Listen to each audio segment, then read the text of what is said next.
नमस्कार, myself doctor K S Meena, department of chemistry, MLV government college Bhilwara. Phase equilibrium का second lecture में हम लोग डिस्कस करते हैं कि फेज इक्विलिब्रियम का सेकंड चैप्टर सेकंड लेक्चर में क्या है। तो यहाँ बात करेंगे हम गिब्स फेज रूल। 1876 में गिब्स ने सुझाव दिया कि किसी भी तंत्र में स्वतंत्रता की कोटि और घटकों की संख्या और प्रवस्था को एक निश्चित सूत्र में बांधा जा सकता है। मानी एक ये उन्होंने एक इक्वेशन डेवलप की, उसे कहते हैं गिब्स द्वारा, गिब्स इक्वेशन भी कहते हैं या गिब्स फेज इक्वेशन, गिब्स का प्रवस्था नियम कहते हैं।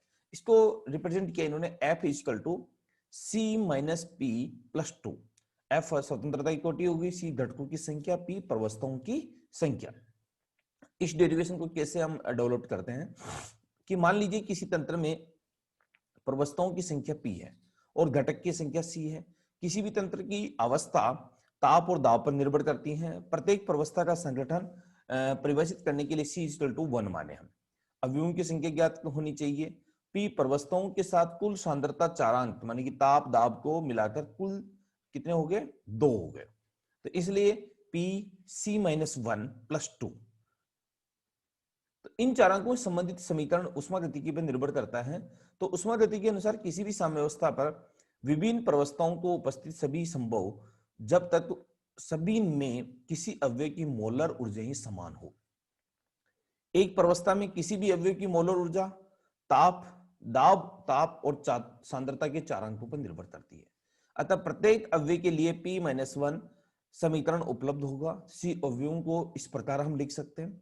तो स्वतंत्रता की कोटि को निम्न सूत्र के द्वारा ज्ञात किया जा सकता है। F इक्वल टू उन चारांकों की कुल संख्या जिन्हें बताना आवश्यक हो माइनस उपलब्ध समीकरण की कुल संख्या। तो चारांकों की संख्या F equal to P C minus 1 plus 2 minus C P minus 1। Gibbs का इसे कहते हैं फेज रूल, प्रवस्था नियम। तो F equal to C minus P plus 2 अर्थात P plus F equal to C plus 2। तो P फेज हो गई, C डिग्री ऑफ फ्रीडम हो गई और C कंपोनेंट्स की संख्या हो गई। प्रत्येक प्रवस्था में प्रत्येक अवयव विद्यमान होता है, लेकिन वस्तुतः सदैव ऐसा नहीं होता है। पर उन स्थितियों में भी उपरोक्त समीकरण का उपयोग किया जा सकता है। तो सबसे पहले हम डिस्कस करते हैं one component system H2O system के बारे में। माने इसमें C इक्वल टू 1 है। इस तंत्र में एक घटक है, इसे ही स्वतंत्रता की कोटि निम्न प्रकार होगी। F equal to C minus P plus 2 Gibbs प्रवस्था नियम के according. C equal to 1, P equal to 1, तो F इक्वल टू क्या होगी? 1 माइनस 1 प्लस 2 मानी 2। तो डिग्री ऑफ फ्रीडम कितनी होगी? 2 हो गई। अतः इस समीकरण में दो चारांक होंगे, ताप और दाब। इस तंत्र में तीन संभावित प्रवस्थाएं होती है, ठोस द्रव और गैस, यानी कि ठोस मानी बर्फ, द्रव मानी जल और जल मीन्स वाष्प। इसको निम्न साम्य द्वारा संभव है। दो प्रवस्था साम्य ठोस द्रव गैस, ठोस द्रव में, ठोस गैस में और द्रव गैस में। तीन प्रवस्था साम्य द्रव साम्य है। अतः प्रत्येक साम्य में दो प्रवस्थाएं हमारे को देखने को हमेशा मिलती है। ये हमारा इसका फेज डायग्राम हो गया। इस वन कंपोनेंट सिस्टम में जो H2O सिस्टम है, इन सभी में फेज डायग्राम बहुत इंपॉर्टेंट चीज है। और फेज डायग्राम का मतलब ये हो गया कि इस स्टेट पे ये तो हमारा हो गया। सबसे पहले तो मैं बात कर रहा हूं एक ही वाष्प दाब वक्र, यानी कि अब द्रव और जल साम्य में है इस स्टेज पे। फिर यहां पर ऊर्ध्वपातन वक्र, ऊर्ध्वपातन वक्र का मतलब हो गया जल और ठोस साम्य में। फिर हो गया गलन वक्र, द्रव और जल, ठोस और जल साम्य में। इस तरह से हम इसको देखिए तो ये बिंदु जो बनता है उसको बोलते हैं ट्रिपल पॉइंट, त्रिक बिंदु। इस बिंदु पर यहां पर होगा हिमांक 0 डिग्री, क्लोथरांक 100 डिग्री और 374 क्रांतिक ताप से इसको बोलते हैं। क्रिटिकल टेम्परेचर जो होगा वो 374 डिग्री सेंटीग्रेड होगा। और इधर देखेंगे हम तो प्रेशर लेंगे इधर, यानी इधर दाब लिया है, इधर हमने क्या लिया? ताप लिया है। प्रेशर लेंगे 4.58 एटीएम, 1 एटीएम और 218 क्रांतिक दाब। तो क्रांतिक दाब तो यहाँ पर होगा 218 और क्रांतिक ताप होगा 374 डिग्री सेंटीग्रेड। ये जो वक्र बनेंगे ये दोनों साम्य में है, ये आपस में साम्य में होंगे और ये आपस में साम्य में होंगे। और इन तीनों वक्रों का नाम भी दिया जाएगा, ये ऊर्ध्वपातन वक्र माने सब्लिमेशन कर्व, ये वाष्पन वेपर प्रेशर कर्व, और इसका नाम देंगे गलन डिफ्यूजन कर्व। तो ये अलग अलग कर्व के द्वारा इस डायग्राम को हम डिफाइन कर सकते हैं। तो ये वाटर सिस्टम क्या करना चाहता है, वाटर फेज डायग्राम क्या कर रहा है कि कुल 3 भाग होते हैं इसके। एक तो होता है एरिया, एक होता है कर्व और एक होता है ट्रिपल पॉइंट। देखो ये एरिया हो गया, ये इसके वक्र हो गए और ये ट्रिपल पॉइंट हो गया। तो ट्रिपल पॉइंट की जैसी बात की जाती है, सबसे पहले एरिया। उपरोक्त समीकरण में 3 क्षेत्र दिखाए गए जिसको ए ओ बी, ए ओ और बी ये वाला, दूसरा बी ओ सी और तीसरा सी ओ या ए ओ सी। तो देखिए 3 क्षेत्र हो गए, तो इसको बोलते हैं जल वाष्पन, इसको द्रव जल, ठोस बर्फ। स्वतंत्रता की कोटि यहां निकालनी है तो F equal to C minus P plus 2, तो 1 इसकी कंपोनेंट्स हो गया, फेज होगी 1 प्लस 2 यानी 2 आ गई। इस वाले में निकालेंगे तो F 1 माइनस 1 वापस 2 आ गई, वापस 2 आ गई। ये 2 आ रही है, 2 का ये बाइवेलेंट सिस्टम है। इन सभी क्षेत्रों में स्वतंत्रता की कोटि का मान 2 है। इन क्षेत्रों में तंत्र द्विवचर बाइवेलेंट है, अतः इन क्षेत्रों में किसी भी बिंदु की व्याख्या करने के लिए हमें ताप और दाब को बताना जरूरी होगा। अगर हम ताप और दाब को नहीं बताएंगे तो ये मतलब सिस्टम हम डिफाइन नहीं कर सकते। तो यहाँ पर डिग्री ऑफ फ्रीडम का मतलब हो गया है कि आप कितनी चीजों के द्वारा किसी भी सिस्टम को डिफाइन कर सकते हैं। अगर डिग्री ऑफ फ्रीडम 3 होती तो 3 चीजों द्वारा सिस्टम डिफाइन होता, क्योंकि ये 1 कंपोनेंट सिस्टम है, इसलिए इसमें डिफाइन करने के लिए आपको क्या है कि एक मतलब 2 चीजों की आवश्यकता होती है। और 2 चीजें कौन कौन सी होगी, एक ताप हो गया और एक दाब हो गया। अब कर्व देखिए इसके, ओ ए कर्व देख लीजिए आप, O A O B O C, O A this is O A, this is O B, this is O C. 3 curve, तीनों के नाम दे रखे हैं इसमें। तो ये 3 कर्व का मतलब हो गया है कि ये तो हो गया जल और वाष्प साम्य में, यहाँ पर तो इसको वेपर प्रेशर कर्व कहते हैं। यहाँ पर बर्फ और वाष्प साम्य में, इसमें सब्लिमेशन कर्व। यहाँ पर क्या होते हैं, बर्फ और द्रव साम्य, इसको फ्यूजन कर्व। देखिए डिग्री ऑफ फ्रीडम निकालेंगे वापस हमें, तो 1 माइनस 2 प्लस 2 इक्वल टू 1, मानी सिंगल है, यूनिवलेंट है, इसमें भी 1 आएगी, इसमें भी 1 आएगी। अर्थात इस कर्व को डिफाइन करने के लिए हमें एक ही चीज की आवश्यकता होती है, ट्रिपल पॉइंट। ट्रिपल पॉइंट जो बीच का ऐसा बिंदु है जिसमें तीनों अवस्था इस समय में देखने को मिलती है, इस बिंदु को डिग्री ऑफ फ्रीडम निकालेंगे हम, तो देखिए सी माइनस पी, 1 माइनस 3 3 फेज है, प्लस 2 तो 0। यथार्थ नॉन वेरिएंट सिस्टम है। ट्रिपल पॉइंट हमारा क्या है, नॉन वेरिएंट सिस्टम है। अतः हम कह सकते हैं त्रिबिंदु पर तंत्र अचर है, क्योंकि इस बिंदु को ताप और दाब स्थिर है, इसलिए डिफाइन करने के लिए किसी भी चीज की आवश्यकता नहीं होती। अब बिंदु ओ की बात कर रहे हैं, जैसे बर्फ है, जल और वाष्प तीनों समय में, सॉलिड लिक्विड और गैस तीनों, तो डिग्री ऑफ फ्रीडम क्या होगी, 0। इन तीनों प्रवस्थाएं केवल ताप दाब पर साम्य में रह सकती है, अर्थात इस साम्य में किसी भी चरांक का स्वेच्छा से नियत नहीं किया जा सकता और न ही स्वतंत्र रूप से परिवर्तित किया जा सकता। तो ट्रिपल पॉइंट किसी भी सिस्टम में हमारे हाथ में नहीं होता है, वो ऑटोमेटिकली तीनों फेज के अकॉर्डिंग डिटरमाइन होगा।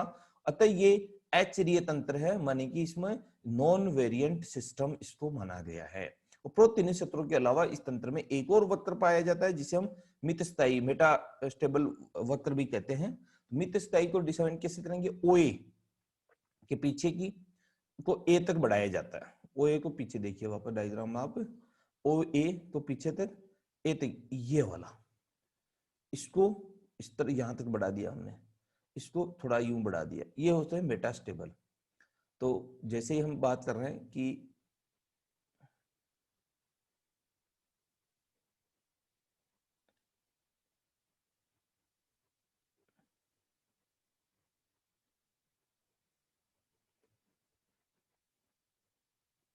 देखिए इस सिस्टम को हम डिफाइन कर रहे हैं, तो इस डायग्राम के द्वारा हम इस मेटास्टेबल को भी डिफाइन कर सकते हैं।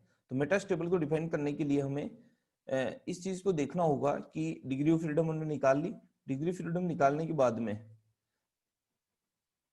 डिग्री ऑफ फ्रीडम निकालने के बाद में त्रिबिंदु हो गया मेटास्टेबल। तो यदि वक्र ओ ए से पीछे की ओर ए तक बढ़ाया जाता है तो वक्र ओ ए डेश प्राप्त होता है, जो कि तंत्र के मित स्थायी साम्य मेटास्टेबल इक्विलिब्रियम को प्रदर्शित करता है। पहले हमें पता होना चाहिए कि मित स्थायी साम्य क्या होता है, मतलब मित स्थायी साम्य मेटास्टेबल इक्विलिब्रियम कहेंगे किसको, जब भी हम बात करें कि H2O सॉलिड और H2O लिक्विड साम्य में हो, माने कि सॉलिड और लिक्विड जब भी साम्य में होगा तो इस तरह का जो कर्व को हम बढ़ा करके जो साम्य निकालेंगे उसको बोलते हैं मेटास्टेबल इक्विलिब्रियम। यदि तंत्र एक एटीएम ताप पर भी ताप पर हो तो उसका ताप ही होगा, चाहे साम्य स्थापित हो तो बर्फ आंशिक रूप से पिघल जाएगी और आंशिक रूप से जल हिमकृत हो जाएगा, मतलब कुछ तो बर्फ पिघल जाएगी और कुछ जो पानी है वो क्या हो जाएगा, सॉलिडिफाइड हो जाता है। इसको बोलते हैं ट्रू इक्विलिब्रियम। ये तो हो गया सत्य कि थोड़ा थोड़ा चलता रहता है। अब यदि जल को धीरे धीरे ठंडा करे तो बर्फ को दृष्टिगोचर होते बिना जल को ठंडा करते जाएंगे और इसी तरह बर्फ को पिघलाते जाएंगे, तो ऐसा संभव नहीं होता है। बर्फ और जल में जो साम्य होता है वो सही साम्य नहीं होता है, क्योंकि जल को ठंडा करने करके जो प्राप्त कर सकते हैं, परंतु बर्फ को पिघला कर प्राप्त कर सकना मुश्किल है। अर्थात इसको बोलते हैं मित स्थायी। मित स्थायी बोलते हैं कि ये हमें ऐसा संभव नहीं होता, ऐसे समय एक दिशा में प्राप्त हो सकता है लेकिन दूसरी दिशा में हम प्राप्त नहीं कर सकते। तो मित स्थायी साम्य को प्राप्त करने के लिए अत्यंत कम दाब पर ठंडा करते हुए बढ़ाते हुए ठंडा किया जाता है, जिसे OA और OB ऊपर है। अर्थात सामान्य प्रवस्था में उसी ताप पर मित स्थायी साम्य के दाब का मान उच्च होता है। OA वक्र का ऊपर होना यह दर्शाता है कि त्रिक बिंदु के नीचे ताप का मित स्थायी साम्य जल का वाष्प दाब ऊर्ध्वपातन दाब के उच्चतर है। अब ताप दाब में परिवर्तन कि effect of the temperature and pressure exchange. जब हम एक्स और एक्स डैश रेखा को देखिए, मानी कि उस रेखा को आगे बढ़ाते हैं, यदि जल वाष्प में नियत दाब पर ठंडा किया जाए तो जल वाष्प एक्स डैश से क्षणिक पहले से ठंडी होने लगती है। तंत्र में ये एक प्रवस्था रहती है, अर्थात तंत्र समागी है। समागी एक ही कंपोनेंट्स हैं। तो एक्स डेज तक ताप पहुंचाने में जल वाष्प को अत्यधिक मात्रा में हिम में परिवर्तित करना पड़ता है, अतः ताप स्थिर होता है। अतः हम यहां तक रहता है, तब संपूर्ण वाष्प हिम में परिवर्तित नहीं हो जाती। इन्हीं परिस्थितियों में हिमताप होता है और आगे जाकर के एक्स एक्स रेखा के सहारे एक्स डेश बिंदु में हिम का ऊर्ध्वपातन प्रारंभ हो जाता है। अतः ऊर्ध्वपातन पूरा नहीं होता, उससे पहले वापस क्या शुरू हो जाता है, अतः तब तक ताप स्थिर हो जाता है। अतः एक्स एक्स डेश के सहारे हम शीतलन करें तो वाई डेश से क्षणिक पहले तक शीतलन सनेसने होता है। वाई डेश तक वाष्प की पहली अत्यंत मात्रा द्रवित हो जाती है। जब तक द्रवीकरण पूरा नहीं हो जाता तब तक ताप स्थिर रहता है। इन परिस्थितियों को वर्षा मतलब इस ठंडा जल का ठंडा होना, एक तरफ जल को हम ठंडा करते जा रहे हैं, एक जल को गर्म करते जा रहे हैं। यदि बर्फ का घनताप जेड देश के सारे निश्चित दाब तक बढ़ाए जाए तो जेड देश से क्षणिक पहले तक बर्फ सन्निसने गर्म होगा, जेड देश पर उसका गलन प्रारंभ हो जाए और बर्फ के पूर्ण गलन पर ताप स्थिर रहता है। इसके बाद जल का ताप जेड और जेड देश के सारे बढ़ाया जा सकता है। तो ये हमारे पास था कि सिंगल कंपोनेंट सिस्टम यानी कि जल तंत्र को हम इस द्वारा डिफाइन कर सकते हैं। धन्यवाद।